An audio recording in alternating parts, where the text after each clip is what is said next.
In 1999, local residents began noticing signs of destruction in a famous forest in England.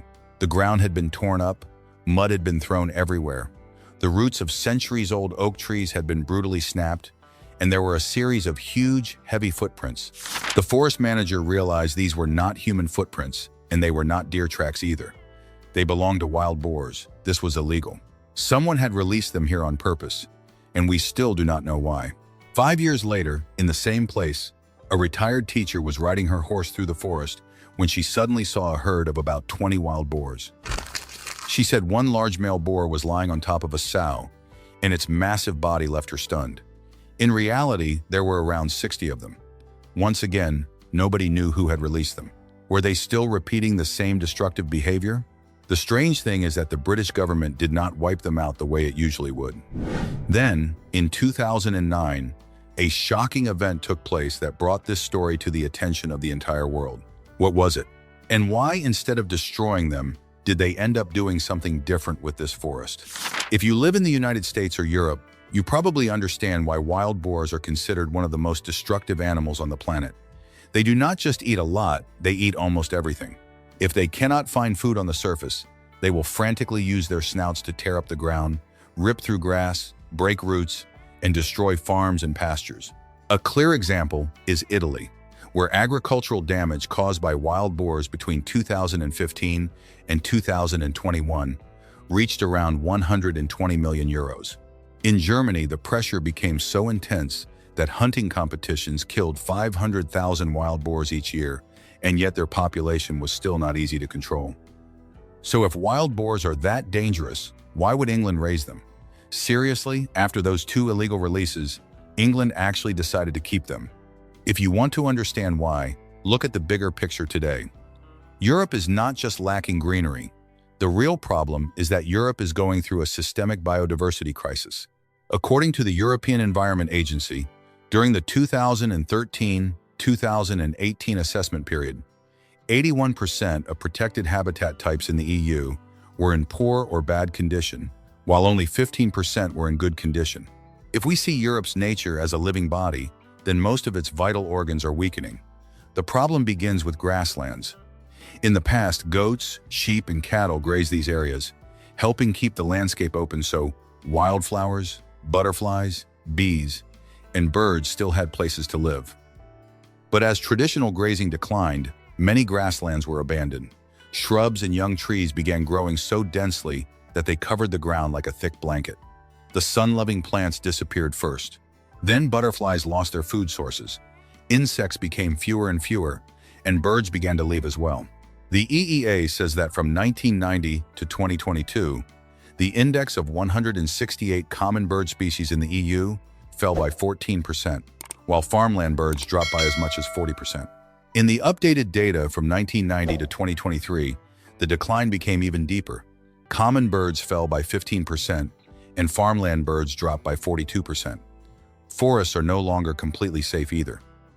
Logging, soil degradation, a hotter climate, dry material, dead branches, and built-up leaf litter have made many forests more flammable and harder to regenerate. When the forest floor stays covered for too long, seeds have no room to breathe. That is why in England, people began to look at wild boars in a different way. If they could be controlled, could they actually be useful to the ecosystem? Honestly, wild boars are not strangers to Europe or to England. They were once one of the most widespread wild animals on the continent, ranging from North Africa across much of Eurasia, from the British Isles all the way to Korea, Japan, and Siberia. They appeared on family crests, in medieval stories, and were once the kind of prey that made nobles proud. But that value also made them a target. As the human population grew, forests were cut down to make room for villages, fields, and farms. When crops were destroyed, people hunted them even harder. Wild boars gradually became enemies of agriculture. In Britain, some natural history records suggest that the last native wild boar population may have disappeared in the second half of the 13th century. Forestry England says they were once common in England, but were hunted to extinction at least 300 years ago. But their history did not end there. Starting in the 1980s, farms in England began importing wild boars from Europe to raise them for meat. And then something happened that people had not fully expected.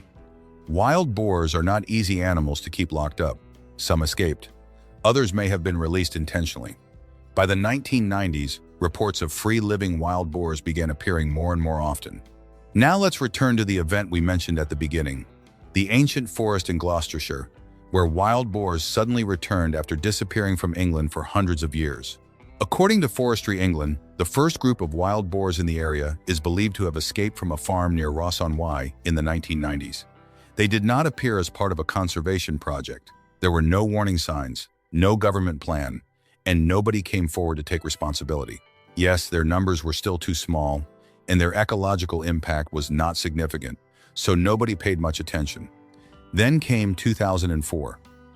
Around 60 farm-raised wild boars were illegally released near the village of Staunton, on the western edge of the Forest of Dean.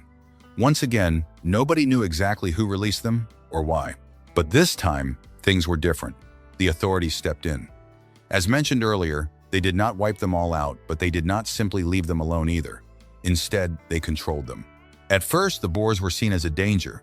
They tore up the ground, worried local residents, and forced the authorities to reassure people that the situation would be kept under control. But then came the surprising part. By 2009, the two groups of wild boars from Ross-on-Wye and Staunton had merged, reproduced, and formed a stable population. After that, the Forest of Dean became the biggest wild boar hotspot in England. Since 2013, they have been monitored through annual thermal imaging surveys, and their numbers once peaked at around 1,635 animals in the 2018-19 season. Of course, as the number of wild boars increases, their ecological impact becomes more obvious. But you know what? The same behavior that makes farmers angry out in the fields can become a tool for natural recovery inside a forest. Wild boars are omnivores. They eat grass, fruits, tubers, roots, insects, larvae, small animals, fungi, and almost anything they can find beneath the ground. As they move through the forest, they are not just passing through like ordinary wild animals. They carry seeds on their fur, on their skin, in the mud stuck to their feet, and even inside their digestive system. Some of those seeds are carried to new patches of soil, places that were previously too dark, too thick with leaf litter, or too undisturbed for young plants to have a chance to grow. But their quieter role lies in fungi. Wild boars eat fungi, dig up fungi, and spread spores through their droppings. Among them are mycorrhizal fungi, the kinds of fungi that help trees absorb water, phosphorus, and nitrogen more effectively. If the forest is an underground city, then the mycorrhizal network is like the system of pipes and electrical wires beneath the ground. And wild boars, without even knowing it, are helping carry small pieces of that system farther away. However, their most important behavior is still rooting. On a farm, that is destruction. But in a forest, sometimes it is an awakening. Wild boars use their snouts, hooves, and tusks to turn over the top layer of soil, break through thick leaf litter, flip up grass, and open small patches of bare ground. Sunlight can reach the forest floor. Seeds have room to breathe. Young plants have a place to begin. Imagine a room that has been locked shut for years, with stale air and no light getting in. Wild boars are like a rough intruder kicking the door open. The way they do it may look chaotic, but after that burst of destruction, new life can step inside. And this is not just theory. In the Biodiversity forest in Poland, researchers monitored 30 forest plots that had been rooted by wild boars, each measuring about 26 by 26 feet. After 3 years of observation, they found that around 10,000 young plants from 38 different plant species had appeared. That sounds impressive, right? But you can understand it better when you compare it with something else. So the researchers used control plots, places where wild boars had not rooted, and compared the number of seedlings growing there. The positive impact of these dangerous diggers was confirmed. The Shannon-Weiner index, which is used to measure biodiversity, was 1.24 in the plots rooted by wild boars and 0.95 in the untouched plots. This once again showed that wild diggers can be effective ecosystem engineers. Soil can become exhausted, meaning no plant species can really grow well. Wild boars can help with that too. First of all, through their natural instinct to dig up the ground. Beneath layers of dead wood and vegetation cover, the soil receives too little oxygen. Then the diggers arrive, animals that love creating deep holes, and as a result, the soil becomes more porous, allowing oxygen to move deeper underground. Oxygen is extremely important for root respiration and for the active life of soil organisms such as bacteria and fungi. These organisms play a key role in breaking down organic matter and releasing nutrients that plants need to grow. Their droppings also return nitrogen, phosphorus, and potassium to the soil, the basic nutrients plants depend on. They are not just disturbing the ground. Under certain conditions, they help the soil start breathing again. In grasslands and along forest edges, this impact becomes even clearer. As traditional grazing declines, many grasslands are swallowed by shrubs. Wild boars eat rhizomes, tubers, and underground storage parts of plants, helping hold back some species that spread too aggressively. The open patches they create become places where sun-loving plants, insects, bees, and butterflies can return. In some landscapes, they are doing part of the work that cattle, sheep, and goats once did, keeping the ground from becoming completely closed off. Even their muddy wallows are not meaningless. When the weather is hot, wild boars dig shallow pits in low-lying areas, along stream banks, or in damp places. After rain, those pits hold water and become small ponds in the middle of the forest. To humans, they may look like nothing more than mud. But to frogs, newts, dragonflies, aquatic insects, and birds that come to drink, they are tiny oases. So after wild boars returned and were controlled at the right density, the Forest of Dean did not just gain another animal species. It gained rooting marks, patches of light, moving seeds, spreading fungal spores, and small habitats that the forest had slowly been losing before. Yes, after everything they have done and all the impacts they have caused, we still have to admit that wild boars truly are ecosystem engineers. At the right number, wild boars do not just move through a forest. They spread seeds, disperse beneficial fungal spores, loosen the soil, open gaps for sunlight, create small pools of water, and provide more habitats for insects, amphibians, birds, and plants. Forestry England also acknowledges that at low densities, the rooting and wallowing behavior of wild boars can break up static ecosystems, helping more plant and insect species thrive. Have you noticed? The forest here has changed a lot since wild boars returned. It has become greener and more full of life. Of course, this did not happen because of just a few animals. There were many of them. From only a few dozen individuals at first, their numbers increased very quickly, and that happened for 4 reasons. First, this was almost an ideal environment. Dense forest, plenty of natural food, and many places to hide, to the point that Forestry England had to warn people not to feed them. Second, they had almost no natural predators strong enough to control them. No wolves, no bears, and none of the hunting pressure that would exist in a complete wild ecosystem. So humans had to play the role of a replacement predator. Third, they reproduce extremely fast. Sows in the Forest of Dean can give birth to 6 to 10 piglets per litter, almost twice as many as their mainland European wild boar relatives. Some can even reach sexual maturity in their first year. Fourth, they originally came from farm-raised wild boars, so they were less afraid of humans and better at reproducing. As a result, the population once grew to more than 1,000 animals. The Woodland Trust estimates that there are now around 2,600 wild boars living freely in England, and the Forest of Dean remains the largest population. There is one important issue we forgot to mention. In the Forest of Dean, wild boars are not simply left alone. They are monitored, their numbers are controlled, and they are kept below a threshold that the forest can still handle. Because once control is lost, these ecosystem engineers can turn into a disaster. If you want to see that most clearly, just look at the United States. Domestic pigs were brought to North America by Europeans centuries ago.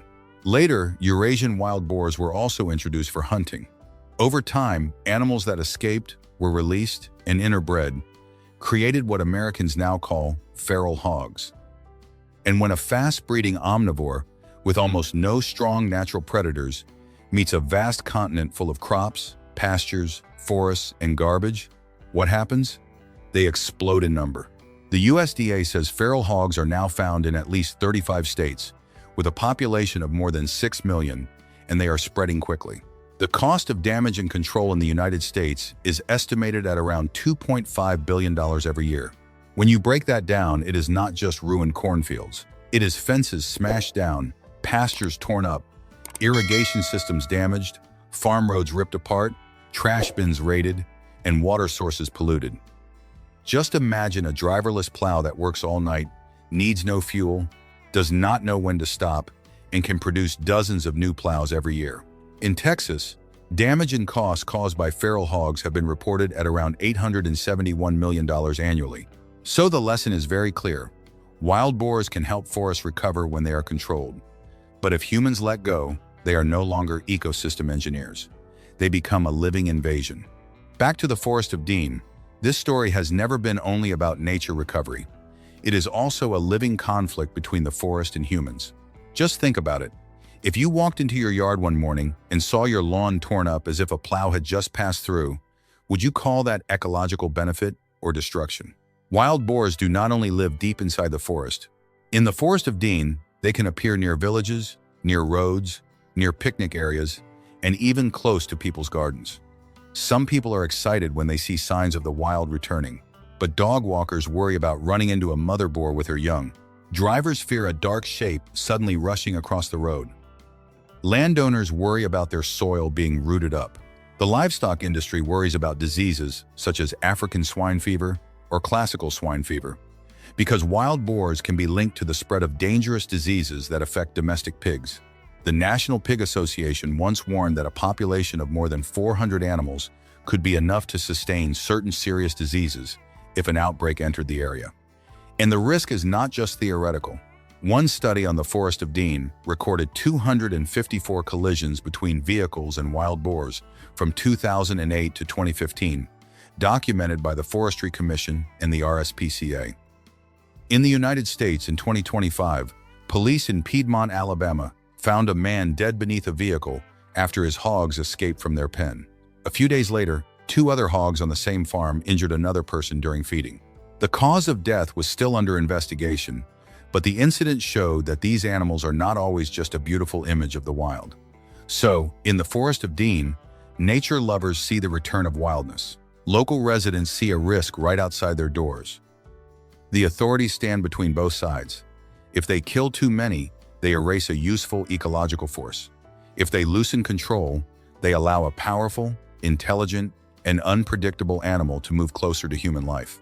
An animal can be useful to the forest, but that does not mean it is easy for us to live with. The story still does not stop there, but there is another issue. Do you remember?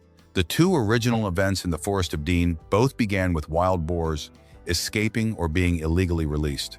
And in England, wild boars are not a species you can simply release whenever you want.